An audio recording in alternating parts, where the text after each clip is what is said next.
Shalom.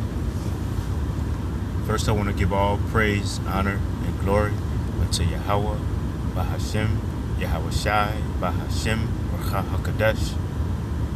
Double honors to the apostles, bishops, and elders of Great Millstone, from whom I learned this truth. Shalom to the 144,000 elect. I am Mayakala. And I'm not sure what I'm going to call this, but I just have a few verses that I've been kind of meditating on this morning. And I just want to bring those few verses out, and then that'll be the end of this lesson. It probably won't be very long.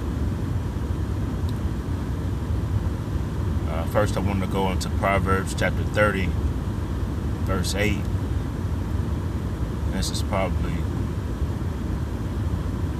one of my favorite verses in Proverbs. It says, "Remove far from me vanity and lies. Give me neither poverty nor riches. Feed me with food convenient for me." Meaning, provide me with just the things that I need, Father. Don't give me abundance or not enough to have to survive my daily needs. And I guess I was kind of meditating on this verse because sometimes you get to thinking about, why don't I have this? Why don't I have that? You know, it's just certain things that you may be lacking and may be in need of at the moment. But this verse just kind of helps me to keep things in perspective.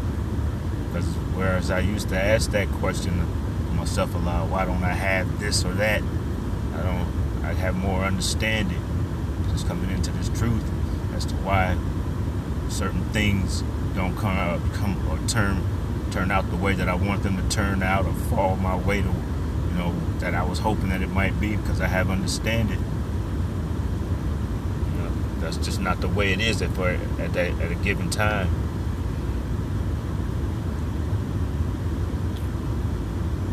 I'm gonna go over to Deuteronomy.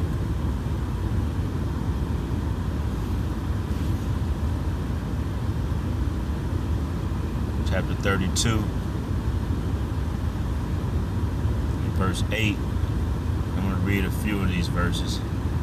It says, "When the Most High divided to the nations their inheritance, when he separated the sons of Adam, he set the bounds of the people according to the number of the children of Israel.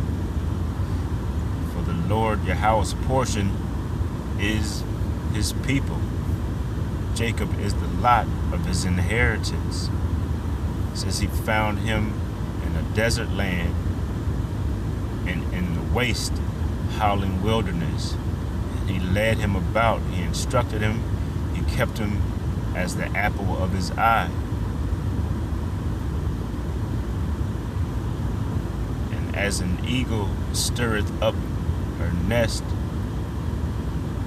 fluttereth over her young, spreadeth abroad her wings, taketh them, beareth them on her wings."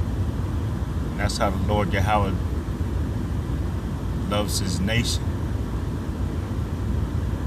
He's taking us on and he's taking care of us.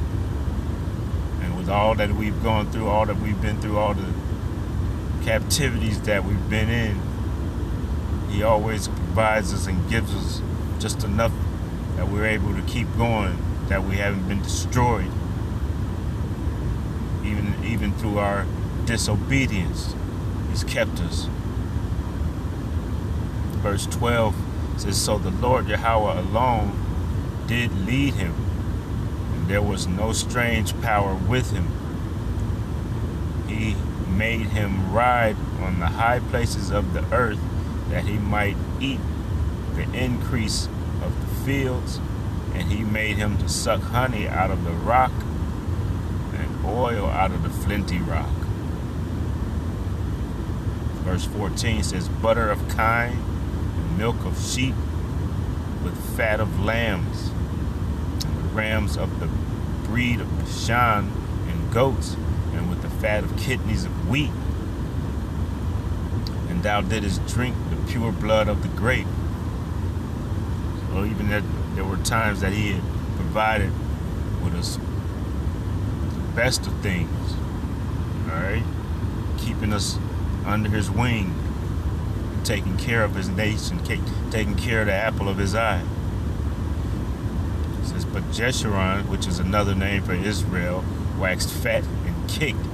And even with all of the abundance that he had given us and all that he had provided us with, Israel was still rebellious, still disobedient. It says, thou art waxen fat, thou art grown thick, thou art covered with fatness. Then he forsook the Most High, which made him, and lightly esteemed him the rock of his salvation. And I want to go back because, see, that kind of gives an answer as to why you don't have such things, why you might not have such things that you might want. But the Lord knows what's best for you, because the Lord knows how you're going to react. The Lord knows how you're going to behave with certain things. All right, I want to go back over to Proverbs.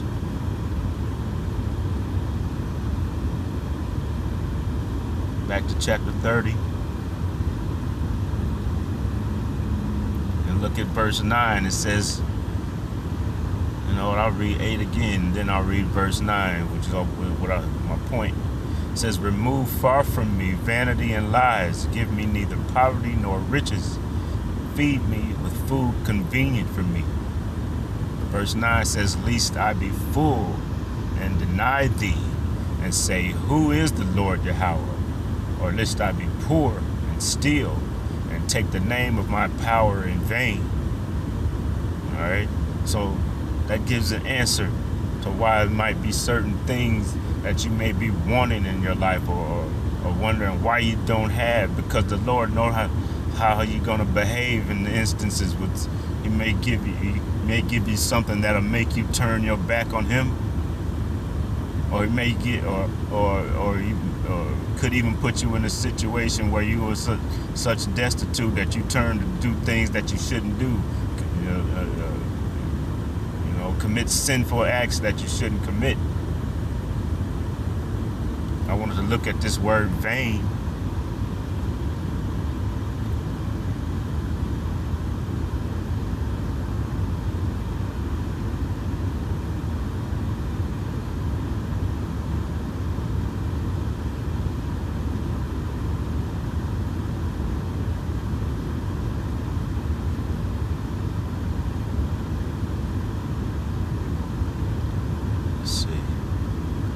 Let me see if I can.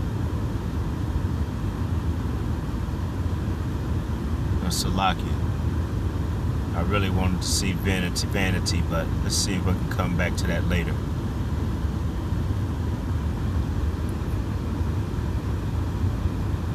So, in other words, what I'm saying, the Lord knows what you can handle at a given time in your life.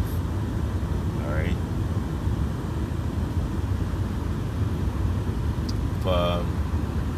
Psalm 16.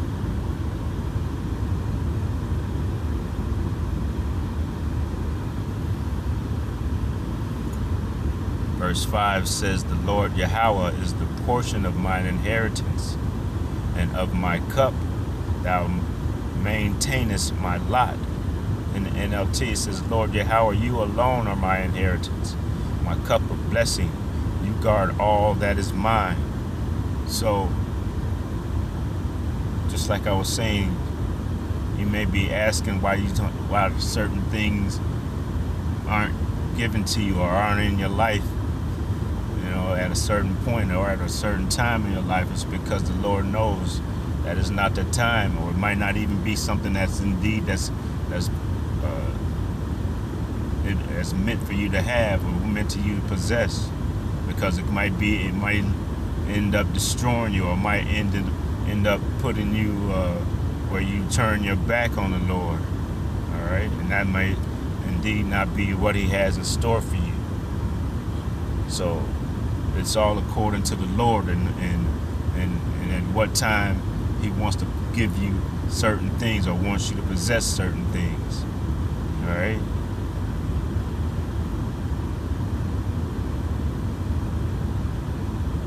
And like I said, this won't be very long because I just had a few that I wanted to bring out. Proverbs chapter 14.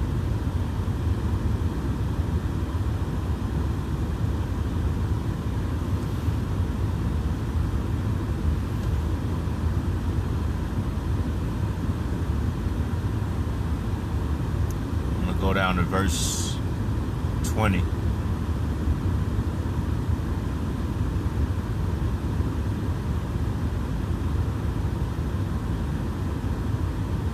says, the poor is hated even of his own neighbor, but the rich have many friends. In the NLT it says, the poor are despised even by their neighbors, while the rich have many friends. See, well, there's times when you have, and I'm sure everybody's kind of experienced times that you might be blessed with a certain amount, certain good or a certain thing, and at that time everybody's looking for you. Everybody wants to be around you, wants to be a part of your life for whatever reason, something that you might possess. Something that you may have, or even something that you might, some certain person that you might be associated with.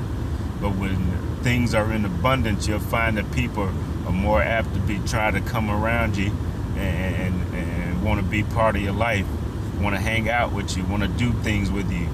Always want to give you a call and see how you're doing. When in all actuality, they want to just keep you near because of what you may possess or what you may have access to. So you have to be careful because, a lot of times people don't have your best intentions at hand. They might not be in your life for the best of reasons. All right, it might just be for their own advantage, for what they can gain.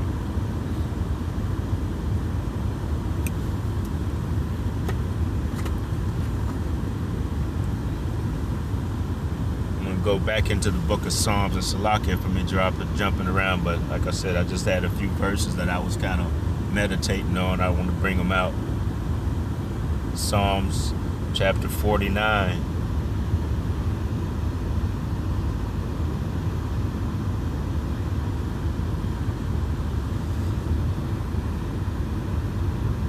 And you can see the heading here on Psalms 49. It says, the folly of trusting in riches. I'm going to drop down to verse 6. It says, they that trust in their wealth and boast themselves in the multitude of their riches, none of them can by any means redeem his brother, nor give to the Most High a ransom for him. It says, for the redemption of their soul is precious, and it ceases forever, that he should still live forever and not see corruption.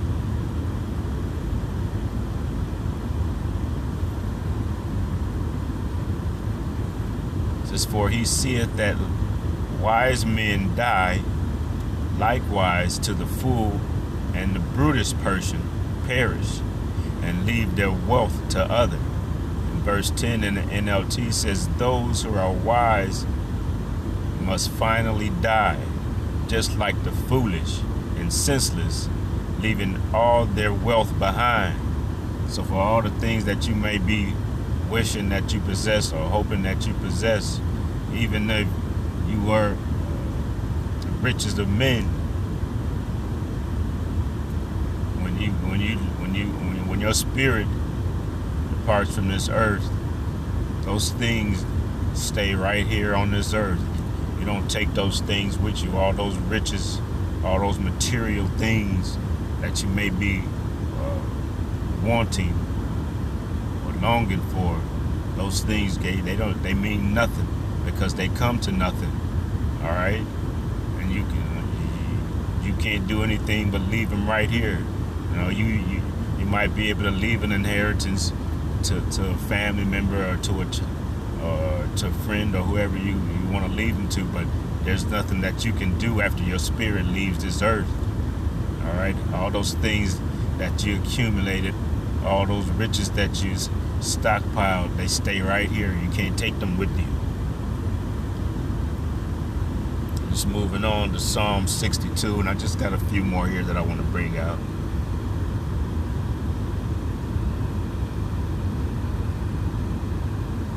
Psalm 62. I'm going to drop down to verse 7. And you can see this heading here. It says, "The Most High alone, a refuge from treachery and oppression." And yeah, money does help to make it easier to navigate this planet and buy some of the things that you need. But the Most High is a necessity in your life. He make it all things go. All right. Yahweh Hashem, Yahweh Shai. The most precious thing in this world is the truth, the 100% truth that the men of Great Millstone bring out, given to them by the Holy Spirit. Oh, that's true value. That's true wealth. Those things are in abundance. All right. Like I said, I'm going to drop down here to verse 7, and I'm going to read this in the NLT. And I have a few of these verses that I want to read. I think I probably read down to about 10. But verse 7 says, "My victory and honor come from the Most High alone. He is my refuge, a rock where no enemy can reach me." It says, "Oh, my people, trust in him at all times, and pour out your heart to him. For the Most High is our refuge. Common people are as worthless as a puff of wind, and the powerful are not what they appear to be. If you weigh them on the scales, together they are lighter than a breath of air." And just looking at this verse here, I'm going to read verse 9 in the KJV. It says, "Surely men of low degree are vanity, and men of high degree are a lie. But to be laid in the balance, they are altogether lighter than vanity." And I want to look at this word vanity.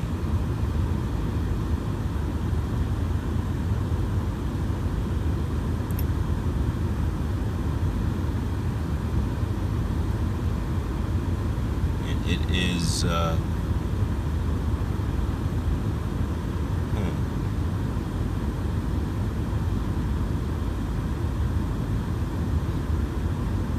It is H1892.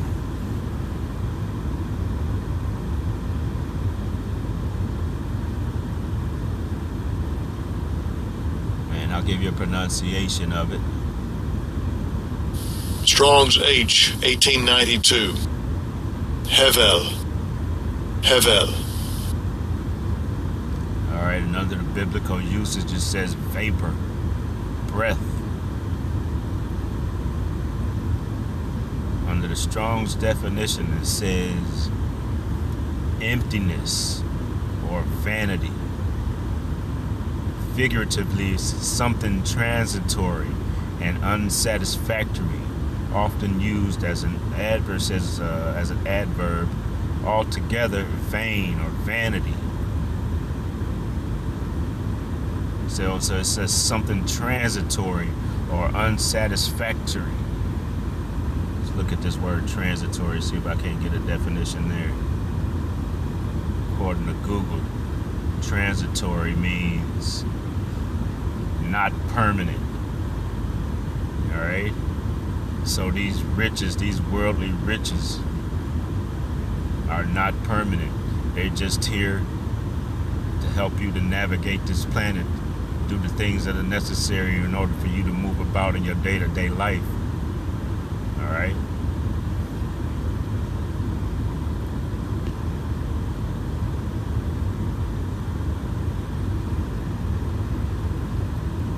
I'm going back into the NLT.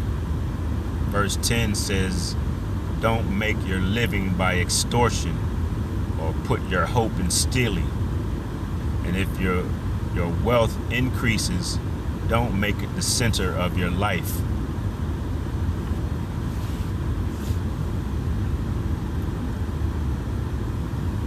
Ezekiel chapter 34.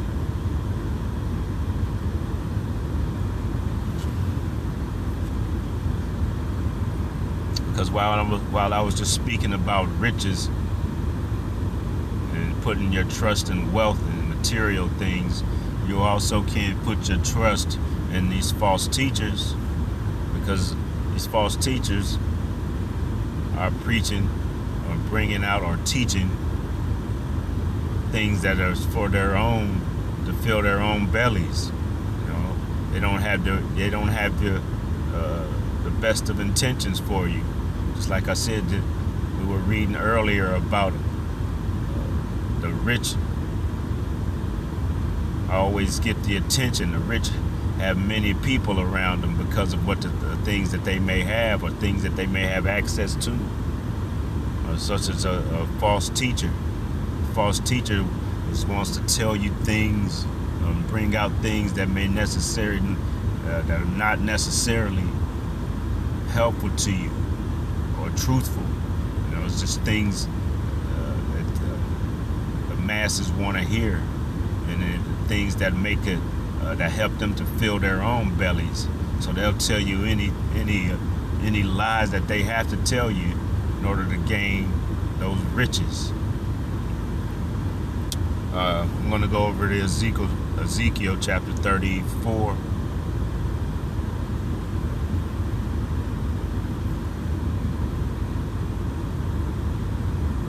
I'm just going to read the first three verses. It says, and the word of the Lord Yahweh came unto me, saying, Son of man, prophesy against the shepherds of Israel. Prophesy and say unto them, Thus saith the Lord Yahweh, our power, unto the shepherds. Woe be to the shepherds of Israel that do feed themselves. Should not the shepherds feed the flocks? Yea, ye eat the fat, and ye clothe you with wool. Ye kill them that are fed, but ye feed not the flock. So a lot of these teachers in Israel give you a false message just in an effort to feed their own belly. All right, so they're giving you an empty message that is not fulfilling to you, not helpful to you, not guiding you, not sustaining you, not giving you the things that are needful for you. All right, and then this will be just the last verse that I'm going to bring out, and that'll be the end of this.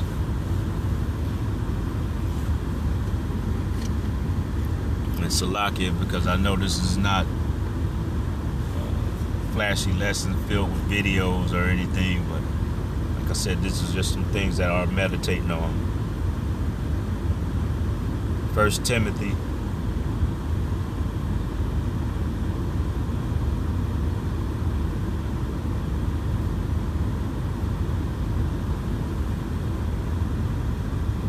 and you know what, I'm not going to say Salakia for this not being something flashy and having videos in it. Alright, it is for who it's for. It might just be one person that needs to hear this. If that's how the Lord has that, and that's what I'm here to do, to bring this out for that one person who needed to hear it. 1 Timothy chapter 6.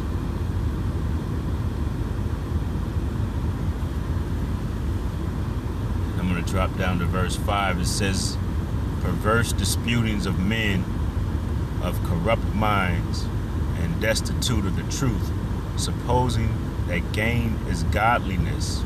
From such withdraw thyself. I'm going to read that in the NLT. It says, these people always cause trouble. Their minds are corrupt, and they have turned their backs on the truth. To them, a show of godliness is just a way to become wealthy. That's what these false teachers are doing. That's all this word means to them. Verse 6 says, yet true godliness with contentment is itself great wealth.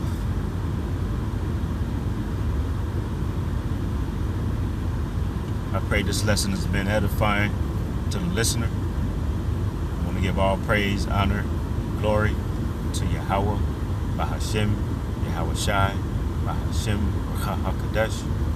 Shalom.